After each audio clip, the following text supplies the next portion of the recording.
This is ABC News Nightline. Reporting from Washington, Ted Koppel. Joining us live tonight is David Miscavige, whose formal title is Chairman of the Board of the Religious Technology Center, the organization which manages Dianetics and Scientology. Mr. Miscavige took over as the head of Scientology in 1987 following the death of the church's founder, L. Ron Hubbard. You've been sitting here very patiently for the first 15 minutes.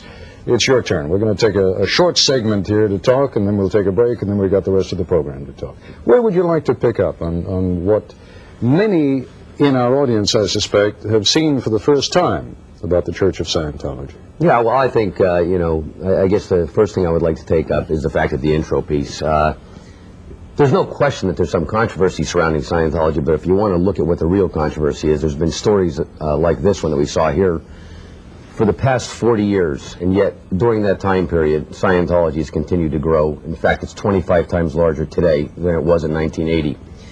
I would just like to take up a few of the falsehoods that are in there, because I think this explains a lot why you have the controversy. I don't know that Scientology lends itself so well to the press.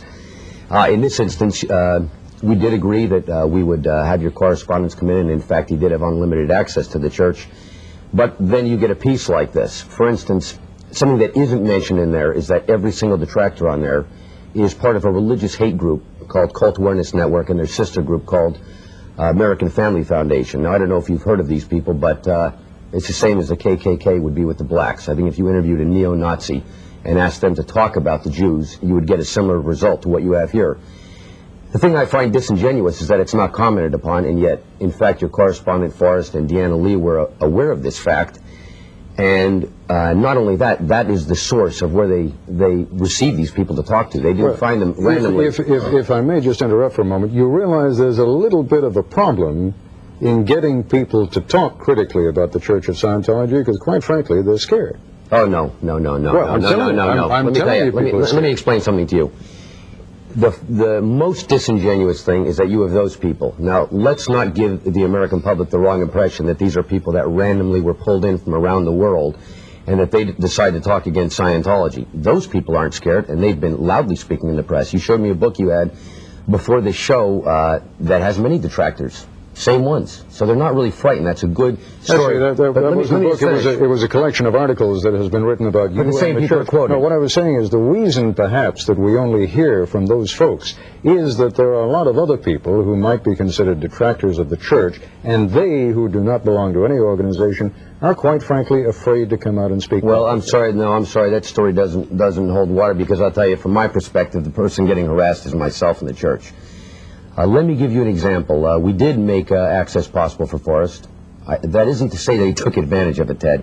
For instance, the subject of money comes up. It comes up routinely, and I'm sure we might bring it up later on in this show. But I, in fact, had the highest contributors of Scientology gathered up so that Forrest could interview them to ask them why they gave money to the church and how much they had. And believe me, it's larger figures than these people are talking about. He told me he didn't have time. I said, please, I mean, they're here. He said, no, I don't have time. I don't want to see them. I offered for him to go down to our church headquarters in Clearwater, Florida, where 2,000 parishioners are there at any given time from all over the world. In other words, he would get a cross-selection, people from Germany, England, California, Florida, Spain, Italy, you name it. Didn't want to go, didn't have time. So to represent also that this is what the church puts forth isn't so, here's what I find wrong, and here's what I find a common mistake the media makes. I can get you 100,000 Scientologists who will say unbelievably positive things about their church to every one you had on there. And I not only am upset about those people not being interviewed, they are too. And the funny thing about it, and why you find us not really being that willing to speak to the media, is because not just myself, any Scientologist will open up a paper, will watch this program, they're probably laughing right now, saying, that isn't Scientology. That's what makes media. Media is controversy. I understand that.